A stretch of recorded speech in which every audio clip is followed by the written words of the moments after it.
Assalamu alaikum. My name is Shah Khan and I'm a student.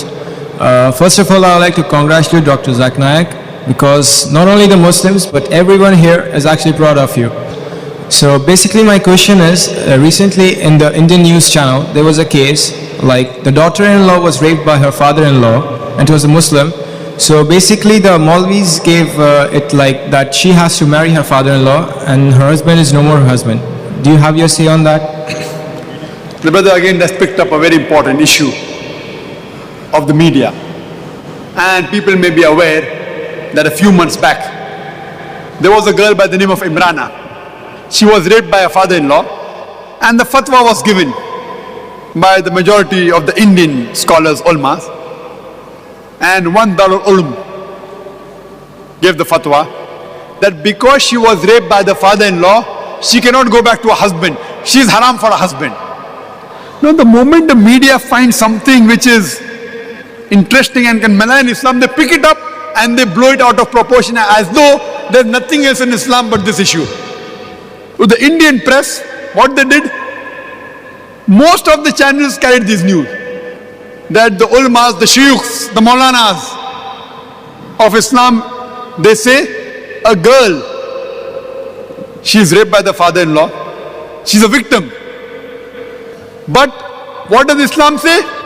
Instead of supporting her, now Islam is telling she cannot go back to her husband. She is haram for the husband. And they use this news and they blew it out of proportion even till this day today. Again, I always say that if you don't know how to answer the media, the people should be trained.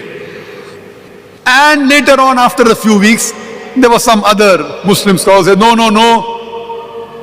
she is not haram for the husband, she can go to her husband. Whoever is giving fatwa that she is haram for the husband is wrong.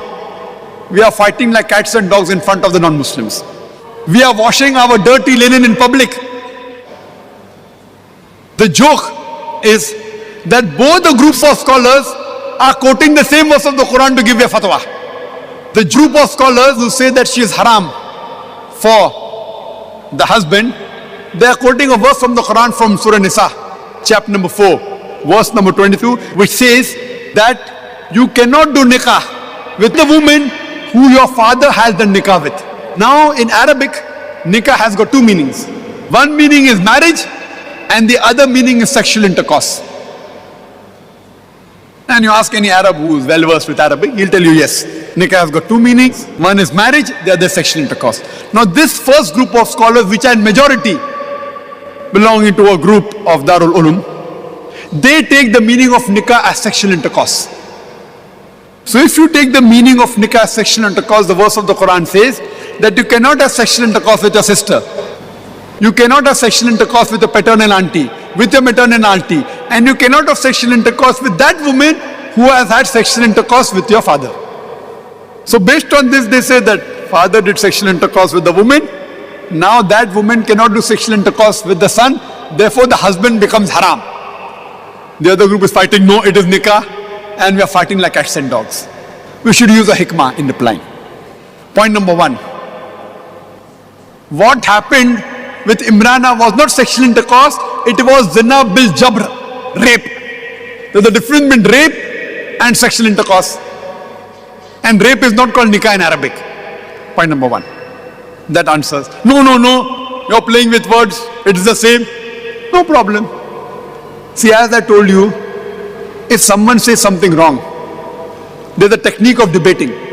If someone says 2 plus 2 is equal to 5, instead of arguing, I will say, okay, take 200,000 dirhams, take 200,000 dirhams, now give me 500,000 dirhams. He'll say, no. Turn the tables over. So when I was asked this question, I told that I agree with you for sake of argument, that nikah means sexual intercourse. So the verse of the Quran would read that you cannot have sexual intercourse with your sister, with your paternal auntie, with your maternal auntie, and with the woman who has had sexual intercourse with your father. That means Quran gives permission, you can have sexual intercourse with your neighbor woman, with the woman on the street. They said, no. I said, why?